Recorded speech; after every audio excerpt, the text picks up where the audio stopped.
महर्षि दधीच बड़े उच्च कोटि के महापुरुष हुए। उन्होंने अपने हड्डी को, शरीर की हड्डी को देवताओं के कल्याणार्थ दान कर दिया। सोचो, हम कोई धन दान कर देते हैं तो बहुत खुश हो जाते हैं, कोई स्वर्ण दान कर दिया तो बड़ी प्रसन्नता हो जाती है, किसी ने वस्त्र दान कर दिया तो बड़ी प्रसन्नता हो जाती है कि मैंने कुछ दिया, और खुशी होती। सत्य बात यह है कि किसी को कुछ दीजिए ना तो अंदर से खुशी होती है। बोलो, होती है कि नहीं होती है? अगर आपका हाथ किसी को देने के लिए उठे, अंदर से गर्व होता है कि हाँ, हमने कुछ किया, अंदर से बहुत प्रसन्नता होती किसी को कुछ देते समय। इसलिए शास्त्र कहते हैं श्रद्धया देयम, अश्रद्धया देयम, ह्रियादेयम, भ्रियादेयम, सर्वतो भावेन देयम, किंतु देयम। दिया वस्तु एक सार है, दिया करे सब कोई, संग्रह करने में वो सुख नहीं है जो दान कर देने में सुख है। ये मैं आपको प्रेरित नहीं कर रहा कि आप मुझे दे दो, नहीं नहीं। ये हृदय की भावना जो हम महसूस करते हैं, मुझे लगता है यही आप भी महसूस करते होंगे। आप जब ब्राह्मणों को तिलक करते हैं और उस समय दक्षिणा निकाल करके प्रदान करते हैं, कैसी सकारात्मक ऊर्जा महसूस होती है? सत्य बताना, कितना अच्छा फील करते हो।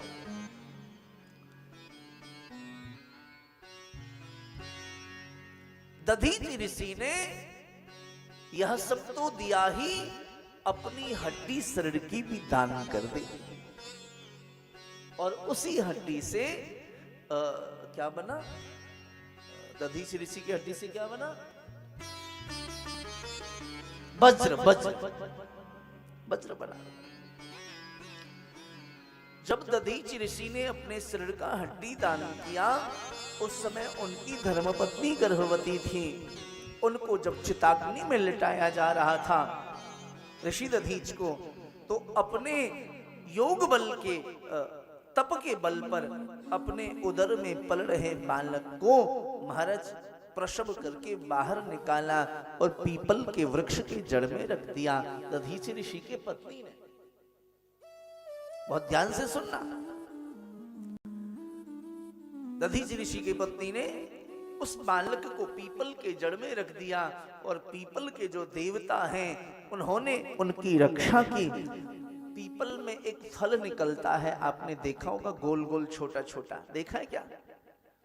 उसी फल को खा करके उस बालक ने अपने जीवन को जिया, इसलिए उस बालक का नाम पड़ा पिप्पलाद जी। पीपल के जड़ में उनका लालन पालन हुआ, और उसी फल को खाकर के उन्होंने जीवन जिया, दधीचि ऋषि के पुत्र ने, इसलिए उस बालक का नाम पड़ा पिप्पलाद। आपने ऋषि पिप्पलाद का नाम सुना होगा।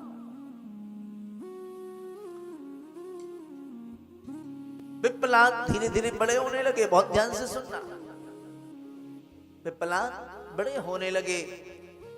एक दिन गृहस्थों के यहां मधुकरी मांगने के लिए जा रहे थे। जब मधुकरी मांगने के लिए गए तो महाराज उन्होंने एक युवती को घोड़े पर सवार होकर भ्रमण करते हुए देखा। मन आसक्त हो गया।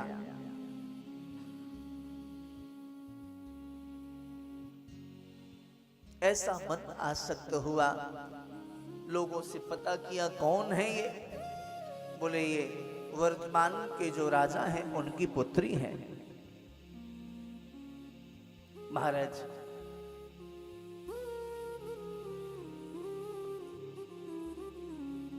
पहुंच गए राजा के पास में, जाकर के आग्रह किया, आप अपनी पुत्री मुझे प्रदान कर दो, आप मुझे अपनी पुत्री प्रदान कर दो। राजा ने मन में विचार किया, इकलौती बेटी है, इनको पुत्री दे दूंगा, मेरी बड़ी जगह हसाई होगी। पिप्पलाद नहीं माने, बोले अगर आपने यह प्रदान किया तो ठीक, नहीं तो आपका कुल समाप्त हो जाए, ऐसा साफ प्रदान कर दूंगा। सज्जनों, न चाहते हुए भी राजा ने अपनी पुत्री का विवाह पिप्पलाद के साथ में कर दिया। पुत्री का नाम है पद्मा। अब विवाह हो गया, खूब आनंद के साथ जीवन जीने लगे। अब पिता के घर में तो ऐश्वर्य युक्त जीवन उनका, ऐसा अद्भुत ऐश्वर्य जीवन में, लेकिन ऋषि के जीवन में ऐसा कुछ ऐश्वर्य तो है नहीं। एक दिन पार्षद साफ कर रही थी, सरोवर में बैठ कर गए।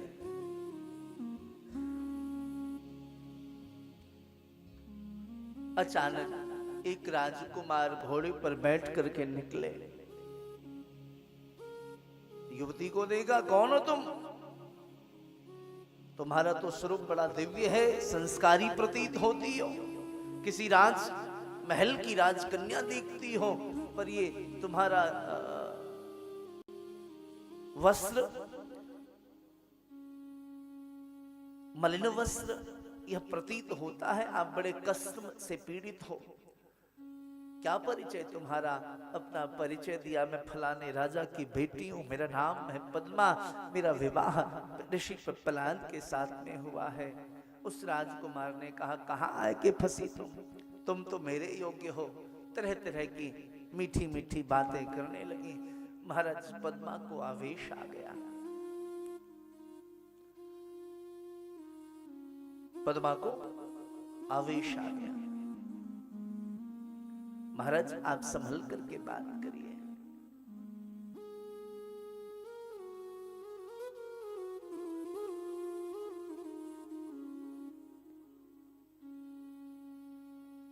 राजकुमार फिर भी नहीं माने, आवेश आ गया, साप दे दिया पद्मा ने। बोले आप राजकुमार हो और सुंदर जीवन है आपका, उसके बाद भी एक पतिव्रता नारी के ऊपर आपकी दृष्टि बिगड़ रही है। जाइए मैं साप देता हूं, धीरे धीरे करके आपके सारे चरण नष्ट हो जाए। तुरंत अपने रूप में आ गए वो राजकुमार, चरणों में गिर गए। देवी क्षमा करो, मुझसे भूल हो गई। बोले कौन हो आप? बोले मेरा नाम है धर्म। अरे आप धर्म हो, फिर आपने ऐसी बातें मेरे साथ क्यों की? बोले मैं आपकी परीक्षा ले रहा था कि जीवन में कभी आप पथभ्रष्ट तो नहीं हो जाओगे। हाँ? देखो, धर्म परीक्षा लेने के लिए भगवती पद्मा के लिए आए और भगवती पद्मा ने, जो कि एक पतिव्रता नारी है, उन्होंने शाप दे दिया, जाओ आपके चरण धीरे धीरे करके नष्ट हो जाएंगे।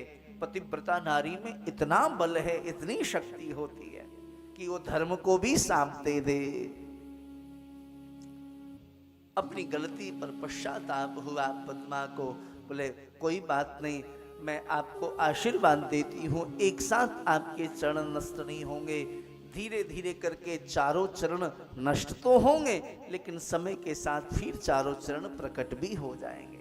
सतयुग में एक चरण नष्ट होगा, त्रेता में दूसरा चरण नष्ट होगा, द्वापर में तीसरा चरण नष्ट होगा और कलयुग में चौथा भी नष्ट हो जाएगा।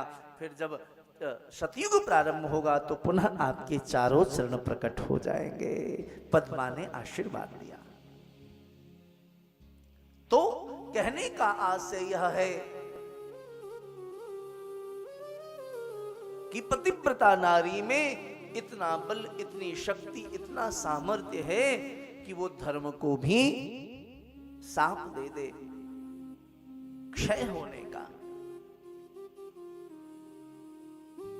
तो धर्म कम शरणं गतः, छठा प्रश्न किया